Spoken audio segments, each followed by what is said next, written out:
Come here. Xavier, come here. Xavier, go to your room. All right, y'all. So this is just a little insight of JB's room. I'm not going to put you through more than you can bear. I know this is a lot, but we're going to get through it. So we trust God, we pray. So I was watching this video online where it shows an autistic individual attacking his mom. And there's actually some rumors about this video. That first of all, there's what a lot of people are saying is the fact that he is just a person with severe autism and he's out of control. And then there's another side of people saying that actually this is like a person on Instagram or other forms of social media where the family's actually upsetting him or making him look bad. So when he reacts, they're just saying like, oh my God, we're reacting to shock value. Really. It's very similar to Amelia Rose, where with Amelia Rose, she behaves like a spoiled brat and it's all like staged and everything like that, really. But we kind of don't know if this is staged or not. So we have to break the video in two parts. That number one, if this is a person trying to show what it's like to deal with an autistic relative, document their behavior, and shows that this person has some violent tendencies. That, first of all, that having a mental illness, there's no excuse for bad behavior. And also, there's no excuse for an overreaction. And I do want to say that, honestly, in my case, as somebody who's worked in a psychiatric hospital, what needs to happen is, first of all, if he cannot stop being violent, he should be like pinned to the floor, and they should call the cops and emergency people to take him to a psychiatric ward. I also think it's very important when you have individuals with severe mental health issues, it's good to record or have surveillance cameras in the home to show their behavior, because that way you can show it to a psychiatrist and a behaviorist to say, hey, this is how they're reacting, this is why they're reacting this way.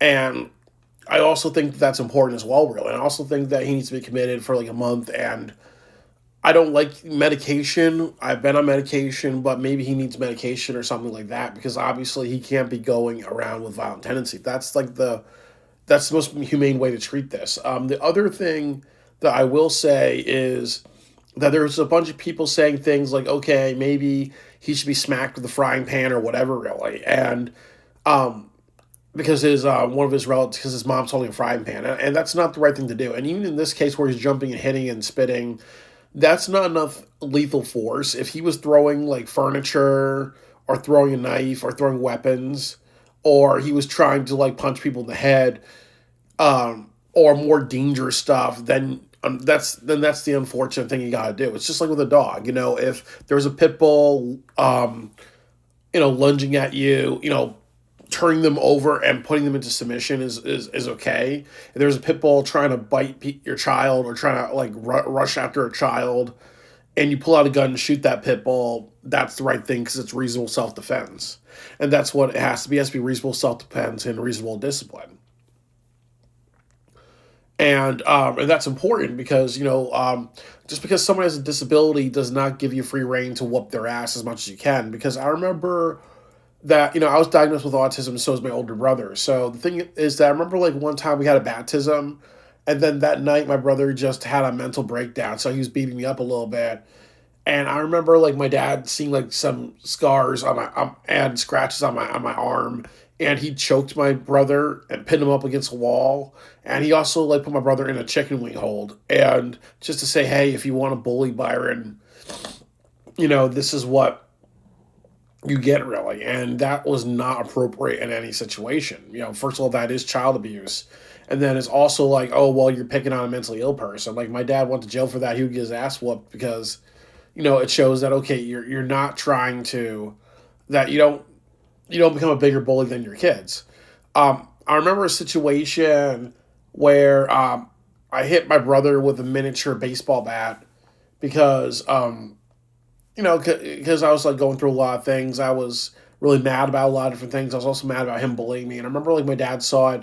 He trashed the house, almost threatened to swing a vacuum cleaner at me to teach me that, if you want to do something lethal and dangerous, I'm going to do something lethal and dangerous to you, really. And I remember like I talked to my psychiatrist about it, and in middle school, 6th grade, I almost got removed from my family. So did my other brothers. We almost got removed because of what happened, really. So just because somebody has a disability and somebody has mental health issues, or you're a toxic family and your kid becomes more and more mentally ill, or more and more unable to control their behavior because they're around bad influences or a toxic system, you know, it's not free reign to say, hey, I should just destroy you, because I can, really, because that doesn't really teach anything.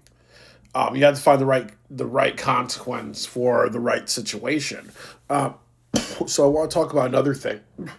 And the other thing I want to talk about is if this is a staged video. That, first of all, that's really horrible if they're trying to take an autistic kid and one of the relatives, and they're trying to make a fool out of them, or they're trying to be like, okay, you know what, there's going to be a lot of people that are going to be mad about this and say, oh, well, it's gentle parenting. Oh, well, they're all black people, so this is an example of how black women make horrible mothers, or this is an example of how black men are cowards because of the stereotype that black men walk out on their children. Like, if there's a man there, that would solve it. Or because he's mentally ill and violent, there's people going to say, well, it doesn't matter, he's a nigger for being mentally ill and violent. You know, like if you're trying to exploit his disability, you know, these are these stereotypes and stigmas you're digging into. And then our part of it is then he should be removed, and the other kid should be removed as well, really, because it shows that you can't be a parent.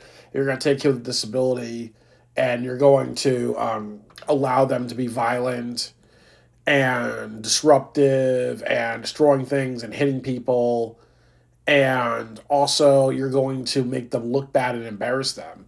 You know, because there are some laws. I'm not sure what it's called, but I know if you have sex with a person with a disability, it's a law. But if you put a disabled person in danger, or something like that, or a child in danger, or a person has a mentality of a child in danger, you know, there's a crime. That's a crime, really, because obviously, if he doesn't know better and he's allowed to be violent or encouraged to be violent, and they're just recording it just to get views and whatever, that I ultimately will say, hey, then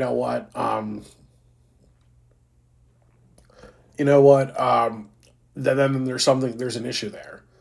There's a very, very serious issue. There's a very serious issue of exploitation, an issue of putting him in danger, and then an issue of his family taking advantage of him.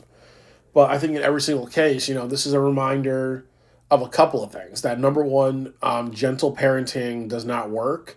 Number two is because if a child has a disability, you have to discipline accordingly. You don't just do nothing. You don't just be overly strict. You have to be appropriate to that situation. And also, just because somebody has a mental illness and they're frustrating, they're hard to deal with, it doesn't give you the right to kind of do whatever you want with them. Either exploit them or do something else where you're like, okay, well, instead of exploiting you, this is actually real, and we're just going to either be too rough or let it go or whatever, really. You know, so I really hope that there's a happy ending to the situation.